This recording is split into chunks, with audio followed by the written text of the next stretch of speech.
64ാമത് സംസ്ഥാന സ്കൂൾ കലോത്സവത്തിൽ കിരീട പോരാട്ടം ക്ലൈമാക്സിലേക്ക് നീങ്ങുന്ന കാഴ്ചയാണ് ഇപ്പോൾ നമുക്ക് കാണാനാവുന്നത്. സുവർണ കിരീടത്തിനായി കേരളത്തിലെ കൗമാര പ്രതിഭകൾ നടത്തിയ വാശിയേറിയ പോരാട്ടം അവസാന ലാപ്പിലേക്ക് കടക്കുമ്പോൾ ഫലം പ്രവചനാതീതമായി തുടരുകയാണ്.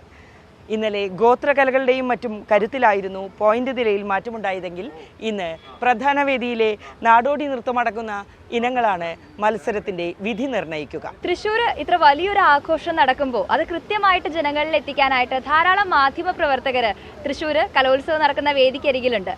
എന്നാൽ കുറച്ച് വർഷങ്ങൾക്ക് മുൻപൊക്കെ നോക്കുകയാണെങ്കിൽ ഇത്രമാത്രം കൃത്യമായ വിവരങ്ങൾ ജനങ്ങളിലേക്ക് എത്തിക്കാൻ ആകെ ഉണ്ടായിരുന്നത് ആകാശവാണി മാത്രമായിരുന്നു. ശബ്ദങ്ങളിലൂടെ വിവരങ്ങൾ ജനങ്ങളിലേക്ക് എത്തിച്ചിരുന്ന ആകാശവാണി ഇത്തവണയും അവരുടെ ജോലി കൃത്യമായിട്ട് ചെയ്തുകൊണ്ടിരിക്കുന്നുണ്ട്. അപ്പോൾ ആകാശവാണിയുടെ നമ്മുടെ പ്രധാന വേദിയായ സൂര്യകാന്തിക്ക് അരികിൽ ഒരുക്കിയിട്ടുള്ള പവലിയനിലാണ് ഇപ്പോൾ നമ്മളുള്ളത്. ആകാശവാണിയിലെ HOP ആയിട്ടുള്ള ജയ CR മാം നമ്മുടെ കൂടെയുണ്ട്. എങ്ങനെയുണ്ട് ഇത്തവണത്തെ കലോത്സവം? അത് എങ്ങനെയാണ് ആകാശവാണി ജനങ്ങളിലേക്ക് എത്തിച്ചുകൊണ്ടിരിക്കുന്നത്? ആകാശവാണി കഴിഞ്ഞ 5 ദിവസമായിട്ടും ഇവിടെ തന്നെയാണുള്ളത്. നമ്മളെല്ലാ ദിവസവും അവേർലി ബുള്ളറ്റിൻസും ന്യൂസ് അപ്ഡേറ്റ്സും എല്ലാം കൊടുക്കുന്നുണ്ട്. കൂടാതെ രാവിലെയും വൈകിട്ടും റിപ്പോർട്ടുകളുണ്ട്. അപ്പോൾ ആകാശവാണി വളരെ സജീവമായിട്ട് ഈ ഒരു യുവജനോത്സവം കവർ ചെയ്യുകയാണ്. ഈ വർഷം ഞങ്ങൾക്കൊരു പ്രത്യേകത കൂടിയുണ്ട്. പ്രക്ഷേപണം ആരംഭിച്ചിട്ട് 90 വർഷം തികയാണ് ആകാശവാണി. അപ്പോൾ ആ ഒരു സന്ദർഭത്തിൽ യൂത്തിലേക്കുള്ള ഔട്ട്റീച്ചാണ് മുഖ്യമായിട്ടും ഞങ്ങൾ ലക്ഷ്യമിടുന്നത്. അപ്പോൾ വലിയൊരു ടീം തന്നെ ആകാശവാണി ഇവിടെ സജ്ജമാക്കിയിട്ടുണ്ട്. ഞാൻ അവരെ പരിചയപ്പെടുത്താം.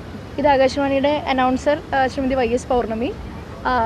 നമ്മുടെ അനൗൺസേഴ്സാണ് ഷിബു M ജോസ് മച്ചാട്, ശാലിനി, വിനിത. അപ്പം ഇത്രയും പേര് നമ്മുടെ യോൺ സ്റ്റേജിൻ്റെ അടുത്തും ബാക്കി സ്റ്റുഡിയോയിൽ നിന്ന് മറ്റ് ഒരു ടീമും സജ്ജമായിട്ടുണ്ട്. ഇതൊക്കെയാണ് ഇത്തവണത്തെ ഞങ്ങളുടെ സജ്ജീകരണങ്ങൾ ആകാശവാണി തൃശ്ശൂർ നിലയത്തിൻ്റെ. തീർച്ചയായിട്ടും കലോത്സവം എങ്ങനെയൊക്കെ നടക്കുന്നു, എന്തൊക്കെ കാര്യങ്ങൾ ഇവിടെ സംഭവിക്കുന്നു എന്നുള്ളത് ശബ്ദങ്ങളിലൂടെ നമ്മുടെ ശ്രോതാക്കളിലേക്ക് എത്തിച്ചുകൊണ്ടിരിക്കുകയാണ്. സീനിയർ അനൗൺസർ ആയിട്ടുള്ള YS പൗർണമി മാം ഉണ്ട്. മാം, നമ്മൾ പല പരിപാടികൾ, അതായത് കലോത്സവത്തോടനുബന്ധിച്ച് പ്രത്യേകമായിട്ടുള്ള പല പരിപാടികളും ആകാശവാണിയിൽ പുതുതായിട്ട് ഈ ദിവസങ്ങളിൽ പോയിക്കൊണ്ടിരിക്കുന്നുണ്ട്. എങ്ങനെയാണ് ശ്രോതാക്കൾ അതിനെ സ്വീകരിച്ചിട്ടുള്ളത്? മാധ്യമ പ്രളയത്തിൻ്റെ ഇടയിലും ഇപ്പോൾ പ്രത്യേകിച്ച് നവമാധ്യമങ്ങൾ കൂടി വന്നതുകൊണ്ട് മത്സരം കൂടിയിരിക്കുകയാണ്. മാധ്യമ പ്രളയത്തിൻ്റെ ഇടയിലും ആകാശവാണി പിടിച്ചു നിൽക്കുന്നു എന്നറിയാനുള്ളൊരു അവസരം കൂടിയായിരുന്നു ഞങ്ങൾക്ക്. ഞങ്ങളുടെ വേദി തേടിയെത്തിയ ഒരുപാട് ശ്രോതാക്കൾ ഞങ്ങളെ കണ്ടുമുട്ടി, ഞങ്ങളോടുള്ള സ്നേഹവും അവരുടെ ആദരവും ഒക്കെ അറിയിച്ചു. അത് വളരെ സന്തോഷം. അതോടൊപ്പം തന്നെ കുട്ടികളുടെ പരിപാടികൾ നമുക്ക് വളരെ ഭംഗിയായിട്ട് തന്നെ എത്തിക്കാൻ, അത് കേരളം മുഴുവൻ തന്നെ എത്തിക്കാൻ കഴിഞ്ഞു എന്നുള്ളത് വളരെ സന്തോഷകരമായ കാര്യമാണ്.